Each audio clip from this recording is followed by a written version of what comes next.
Hello दोस्तों, मेरे blog में आपका स्वागत है। सबसे पहले आप सभी को मेरा प्यार भरा नमस्कार। आज के ब्लॉग की शुरुआत मैं कर रही हूँ सुबह के 10 बजे से। तो आज मेरी तैयारी कहीं जाने की नहीं हुई है। आज मुझे घर में ही बहुत सारा काम है। तो आज मैं खड़ी हूँ ये खेत में और आप देख सकते हो बहुत ही सुंदर हमारे गांव का ये खेत है, हमारे घर के बाजू में ही है। तो बहुत ही अच्छा लग रहा है यहाँ से मुझे ब्लॉगिंग करते हुए। तो चलिए बढ़ते हैं आगे। हमारे गांव का नज़ारा कुछ इस तरह से है। आज का मौसम काफ़ी सुहावना सा है। हल्की हल्की धूप खिली हुई है और ठंडी ठंडी पवन चल रही है। तो कुछ इस तरह से नज़ारा लग रहा है हमारे लिंगनूर गांव का।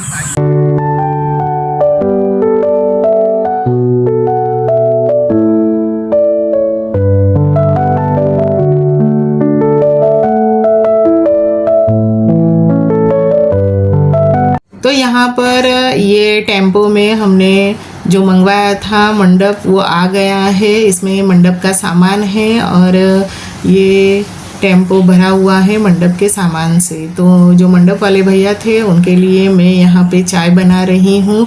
ये मेरे गांव का किचन है और यहाँ पे मैं चाय उबाल रही हूँ। अभी उबाल आ चुका है चाय में और यहाँ पे थोड़ी ही देर में इनको सबको मैं चाय पिलाने के लिए लेके जा रही हूँ ये चाय बना के।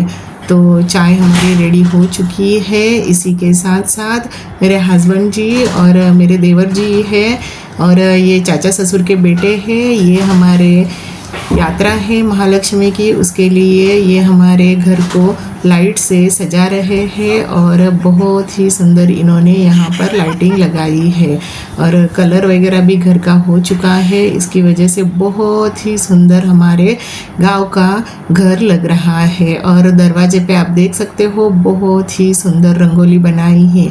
ये रंगोली हम हर सुबह जैसे ही उठते हैं वैसे बनाते हैं। ये हमारे गांव के संस्कृति को दर्शाती है। इसी के साथ साथ आज के खाने में हमने यहाँ पे सब्जी रोटी और ये जो कच्चा आम होता है वो काट के ले लिया है। इसके ऊपर थोड़ी नमक मिर्ची लगा के ये आम खाने में बहुत ही टेस्टी लगता है।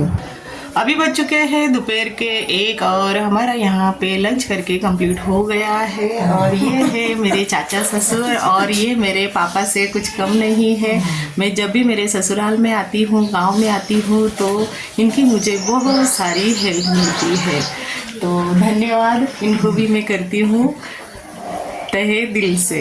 हाँ, ये मेरे सबसे छोटे चाचा ससुर है और इनका जो स्वभाव है ये बहुत ही अच्छा है और बहुत ही अच्छे स्वभाव के ये इंसान है। और हमारा लंच करके कंप्लीट हो चुका है। तो चलिए लंच के बर्तन भी मुझे घसने हैं अभी।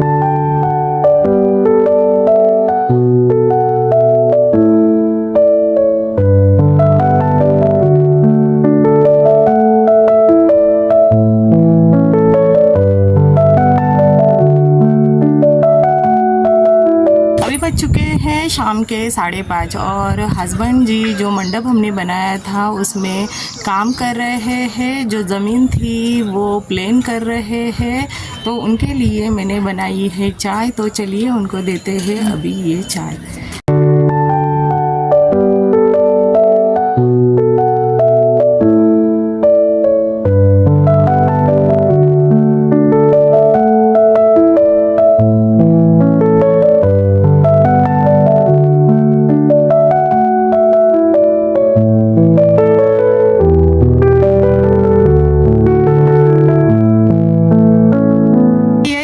हस्बैंड जी को चाय देके कंप्लीट हो चुकी है। उनको मैंने चाय दी, वो उनके काम पे लग गए। अभी मैं जा रही हूँ घर में, मुझे करना है मेरा काम। तो मैं और मेरी ननद आज बनाने वाले हैं पोहे का चिवड़ा।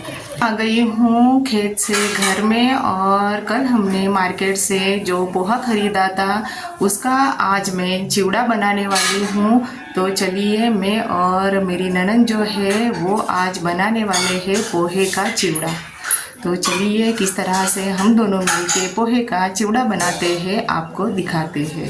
तो आज मैं और मेरे ननद जी बना रहे हैं यहाँ पे ये पोहे का चिवड़ा। तो चलिए, इनको ये रेसिपी आती है, मुझे नहीं आती है, तो आज मैं ये कैसे बनाते हैं वो रेसिपी देखने वाली हूँ।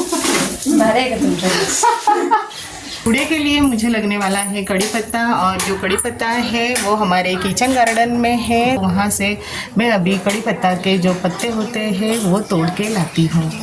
तो यहाँ पर हस्बैंड जी और सासू माँ जो है वो हमारे घर के बाजू में घास उग रखी थी, और कुछ पत्थर भी पड़े थे, क्योंकि हमारा घर बंद ही रहता है। वैसे तो साल भर हम जब आते हैं तब इस तरह से हमें साफ़ सफाई करनी पड़ती है।